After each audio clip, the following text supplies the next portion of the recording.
Welcome to the School Culture and Climate Show. Hosted by Steve, a passionate advocate for positive school culture and climate, together with Megan. Join us as we explore strategies, share success stories, and provide actionable tips to improve the culture and climate in your school. Hey everybody, it is Steve Bowler, Stand Tall Steve, back again for the School Culture and Climate Show. Now, this is a special episode. It's a little mini episode. Megan isn't with us today. She is actually at a concert for her son at her school. So I'm going to take the reins and roll with this one. But it's a special little episode because we are highlighting some of the amazing educational presenters, consultants, and speakers that we have for Within Our Ranks. And you always hear me talk about Within Our Ranks. Within Our Ranks is speaking, training, and consulting training for educators who want to speak, train, or consult. And so we have one of the people that is part of the Within Our Ranks inner circle, Dr. Charisse Smith. So excited to have you on the School Climate and Culture Show. How are you? I am well. Thank you, Steve, for inviting me. Of course. I'm so glad to be able to showcase you and all the other people who are Within Our Ranks. Now, Dr. Charisse Smith and I, we have a little special connection. We have history. We have history. Right? We have history. And that's a segue into something later. But when I was assistant superintendent and then acting superintendent in Hamilton Township, New Jersey, you were a teacher in the township at the time, and we connected, and we were friendly, and and everything like that. But then when I left there, we continued to connect. And she was a part of one of the cohorts I had for Within Our Ranks, and now she's doing her own thing. But I'm going to let you kind of do your thing and explain a little bit better. So tell us about yourself. And the question is how do you help the world of education? So introduce yourself, and then how do you help the world of education? Well, I am a mother of two, and a son and a daughter. And my husband, Steven, is close to retirement, but I am newly retired. Okay. So I have a lot of time to research of things I just didn't have time to do. I am a history geek, and I wear my geek well. Yes. So I am a lover of history, social studies, nature, environment, and I love to help teachers succeed. I love when teachers have that aha moment, just like sometimes after Christmas or the holidays, our students have that aha moment, and they soar. They soar, just like my little Sankofa bird over here. Soar. Yeah, that's it. Now, your organization is Sankofa Educational Consulting and Speaking. Yes. As you said, you are a history nut. That is, you geek out on history. You want to make sure that educators get those aha moments. How do you go about doing that? I think in my experience, I have had teachers be okay with not knowing everything, especially our elementary teachers, where they have to teach everything, and feeling comfortable with your uncomfortableness of not knowing everything. And I think learning with your students is so much fun as well. They love to see your aha moments as well. Yes, definitely. And so with that, what's happening when you're going into schools? Because you do speaking, you do some training, you do some consulting. Ideally, what is it that you zone in on for those teachers to be able to improve what it is that they do? What are your topics that you really focus in on when you're doing your speaking, training, and consulting? So I like to start on what they are comfortable talking about, what they are comfortable. I would say to teachers, what is like the top lesson that you've had and how well it went? Tell me about that. And then we move on from there. And then I'm asking questions and the dialogue back and forth. I said, well, that excitement, and you can teach it with your eyes closed. That's where we're going to get you. We're going to get you there. So it is going to take some work, but I'm with you every step of the way. Right. So for instance, I did a professional development workshop where I asked teachers what was their favorite subject to talk about and or to teach. And they said, my students love insects, so I talk about insects. But what does this have to do with social studies? So I said, so where do these insects live? So I kept asking questions. Oh, here in a pond in my backyard. Well, what's the name of the pond? Is it named after someone or is it clean? So I'm constantly asking questions. So my philosophy is based on inquiry, Mhm. asking more questions than lecturing. Mhm. I often tell teachers that I'm a lazy teacher. I want the kids to do all the work. I'm gonna Right. give you what you have here. We're gonna talk about it. We're gonna read about it. We may even act it out, but the kids need to do the work. You're working too hard. So, would you like to do something that you're passionate about and have fun doing it and let the kids do all the work? Absolutely. Absolutely. And that's what it's all about. Now, you Mhm. said the word inquiry. And one thing I know about you is that you do love inquiry, specifically IDM, right? Mhm. IDM. So, for those who are not familiar with IDM, how about you kind of give a better understanding of IDM overall, and so that way they can have an idea of what those acronyms even mean and how you utilize them. Absolutely. So, it's the inquiry design model. And Dr. Kathy Swan and SG Grant and John Lee are the developers of this framework. Mhm. And if I could describe it, it would be a project-based learning, but with social studies. Mm. You're Mhm. asking a question, and eventually you're going to help solve a problem. Mm. So trying to make that connection, there are a lot of steps in between where we're asking kids compelling questions, and those questions get under your skin a little bit. Sometimes they Oh, can, that's a good way of saying it. Gets under your yeah, skin. Yes. All under your right. skin just a little bit. Mhm. Or a student or a teacher might say, "Wait, what? What did you just ask me?" Mhm. Uh, Mhm. those are the kinds of questions that kind of spark the curiosity of the student and now kind of pulls them in to say, "I don't think she said what she said, but she did." Mhm. Mhm. One of them could be, are all good rules good? Hmm. Are all rules good or all good Mhm. rules good? Yes. Just Here's posing another that question, get them thinking a little bit. mhm, Yeah. Mhm. mhm. Here's another one. What's the cost of water? Hmm.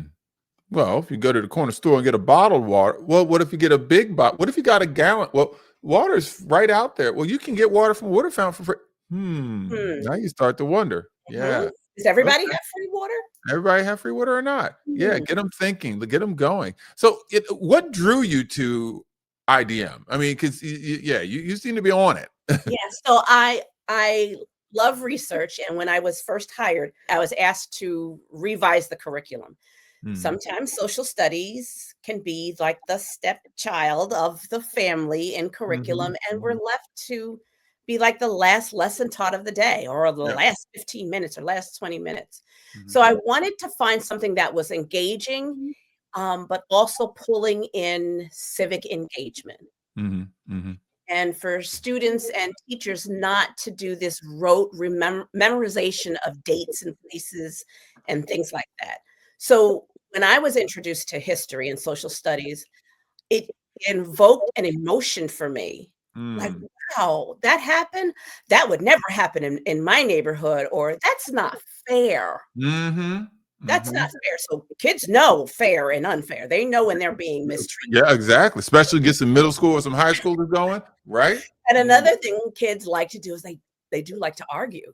yes. They do like to ask any parent, kids like to argue, especially Yeah, when there's siblings around. right. But, having those elements tied into learning where students are driving their own learning Mhm. and come out with some spectacular questions and avenues, for further and future learning. There you go. I can see why that you drew to that. I mean, that's the excitement of learning. And sometimes educators they get so focused on being in charge of the classroom and just that rote memorization or just the speaking up front because they have control of it. But there's that other piece. So that kind of To let it go is yeah, letting difficult. go is difficult. It is. It is. Mhm. So I mean, just thinking about the world right now, why would you say that IDM is so important right now? Because kids kids deserve to know the truth. They need to be exposed to quite a bit. We're asking our kids to be global citizens. You can get on your phone and you can contact someone in Australia or Germany or Brazil, one of my favorite places. So how do we get kids to understand that there are different ways of thinking, different ways of learning, different ways of disagreeing? And what we're seeing now is not great with people having dialogue. And I think we're going to have to look to our kids to take the reins and show us, well, this is how dialogue works. It may be intense, but it's respectful. So IDM also, what it does is pull in the SEL. How do you speak with one another? How do you respectfully disagree without offending someone? Well, first you need to know, well, what is offensive and what is not. So it does take trust in the classroom, and for you to know who your students are is paramount as well. It's not going to happen overnight. So yeah. One of the first things you just said during this part is the students deserve to know the truth. All right, everybody, hold on. All right, hold on. And heated back here with these flames, right? I know. I see them flames on the screen. It's getting hot in here, but still. All right. Again, gang, it's by no means was this a political podcast or YouTube or anything like that. But there is an overwhelming concern. There's an overwhelming fear. There's an overwhelming dialogue out there about what the truth is and what the truth isn't. It's my understanding from where you're coming from is you're giving an opportunity and a way for this to be pulled out without being threatening in some way for teachers who are quite not sure. Am I understanding this correctly? You are understanding it absolutely. So give me some clarity on that. Leaving their bias at the door, it's difficult to do, but you're giving students different perspectives. And if you're teaching in New Jersey, providing different perspectives is a social studies disciplinary practice. So you have to give kids the information. And you help them kind of pull it apart, put it back together, really start to understand or comprehend what they wrote. Oh, some teachers might say, well, my kids can't read. Well, you can read it for them. Oh, yeah. Or you can use AI to help them understand a primary resource. And then you ask the students, well, what do you think? I'm not going to tell you. What did you get out of this? And one person may have one opinion and another person may have another opinion. And then that's when the dialogue happens between students. So you are not saying, okay, this party is the best party, or, you're waving your flag here or your poster here. You're keeping it real neutral and you're letting the kids do the work. You're not telling them they're right or wrong. This is the information that I'm presenting. What do you think? And and then you got to make a safe environment for this. I mean, you have to make a safe environment for this, because let's say that you have some students who are far on one side and students who are far on another side, but creating an environment where that can be said, their opinions can be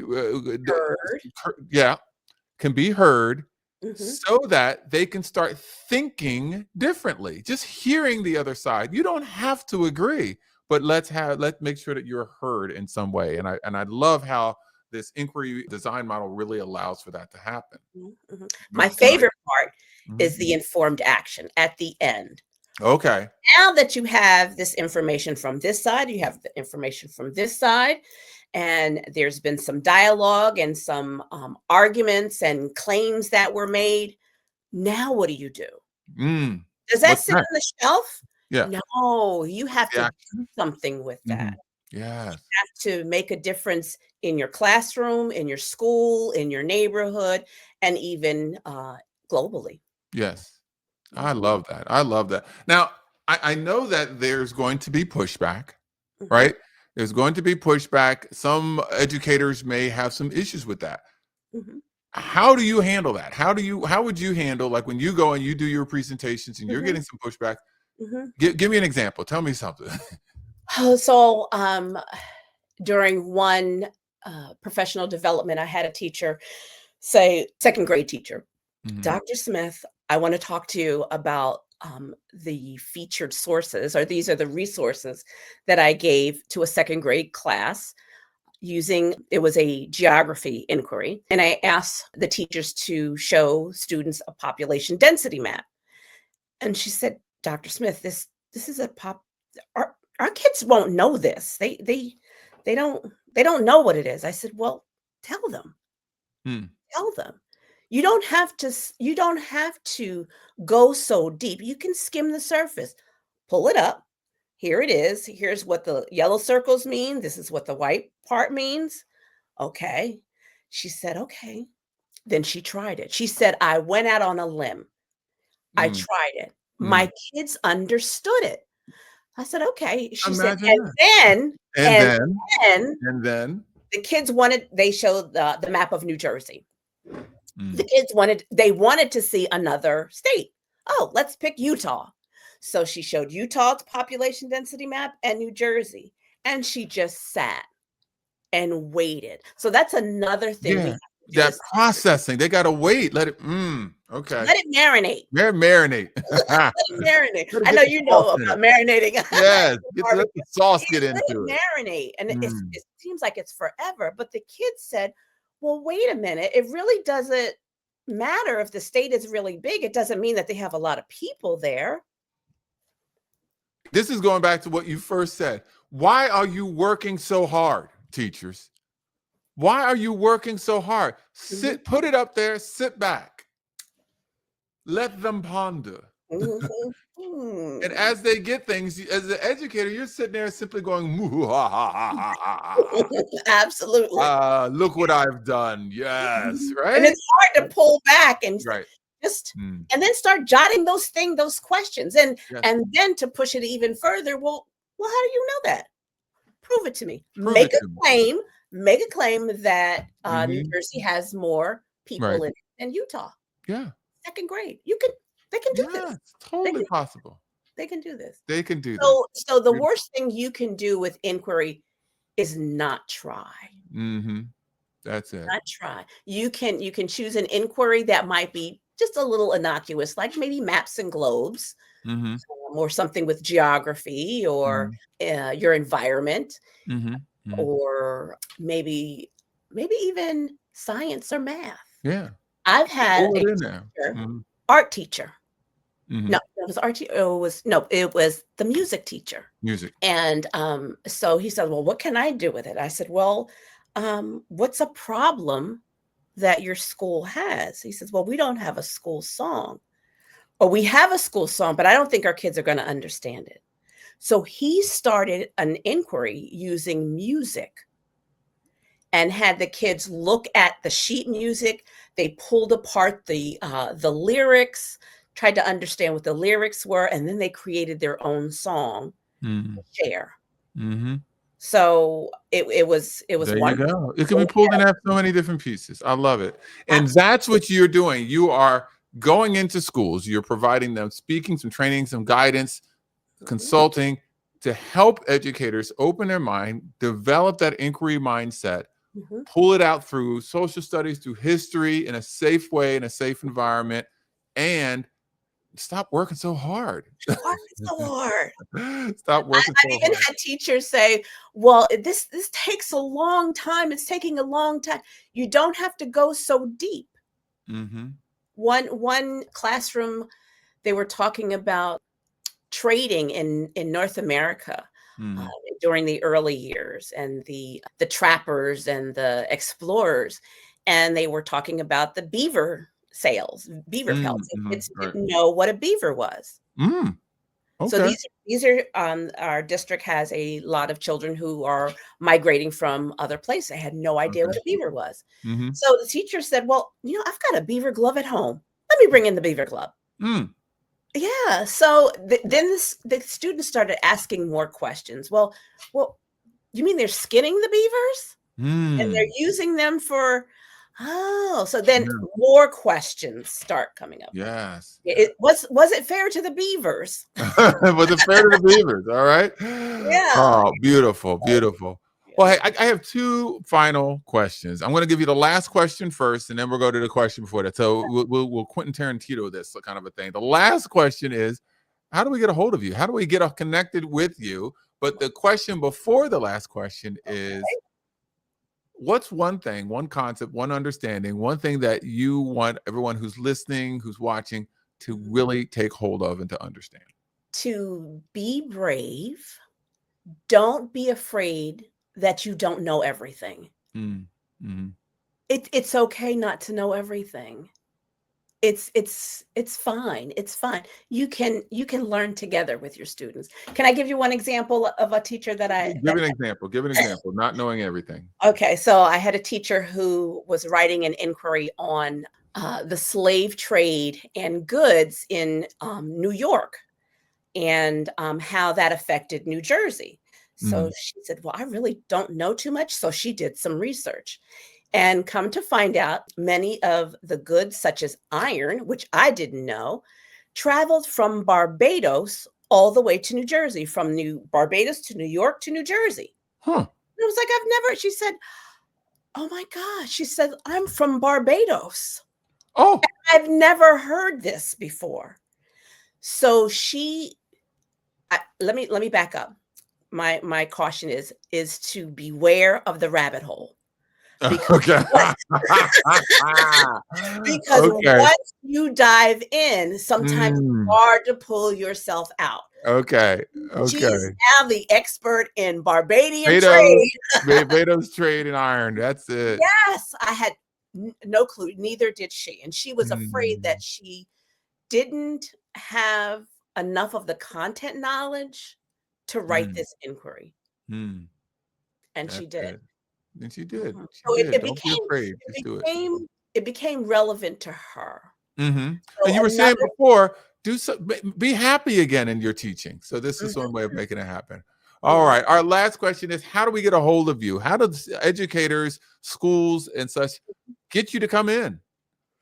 Well, they can go to my website. It's sankofaconsulting.com. Or they can reach me through email, Dr. Charisse at sankofa-consulting.com. Or they can reach out to Stand Tall Steve and Within Our Ranks. Yes, they can go to withinourranks.com/bureau. So she's a part of the speaking bureau. You can have her go through Within Our Ranks to be able to get in contact with you. But all of our information will be in our show notes as well. Hey, thank you so much. This was great. And this is just a good way that we're going to start highlighting other educators who are out there just doing the good work, helping educators everywhere through speaking, training, consulting, and coaching. All right. Thanks so much again. Take care. Bye, everyone. You're welcome. Bye. Hey, I want to tell you about this great product called FlyKit. I use it whenever I travel different time zones. Now, the way it works is it has these supplements, and the supplements helps with bloating, it helps with your body and all the things in it so that you do not suffer jet lag when you get to your location. It's real simple. You put in your flight, you put in with the times that you're going to be there, and it gives you a whole program. And it has these really cool glasses that cut down the blue light so that you can get sleepy, so you can get tired, because I have a hard time sleeping on the plane. But this allows me to sleep on the plane, and it really regulates you really, really well, so that when you get to where you need to go, you are all set. You are ready to go. You are in alignment with your body, with the time zone where you are. So when your luggage comes out for wherever you are, you've already gone through everything, and this FlyKit is the bomb. It is good. I've used it multiple different times when I travel, because I travel all the time with my speaking, training, and consulting, and I'm telling you what, this is it. So go to flykit.com, put in the code STANDTALL, 10% off.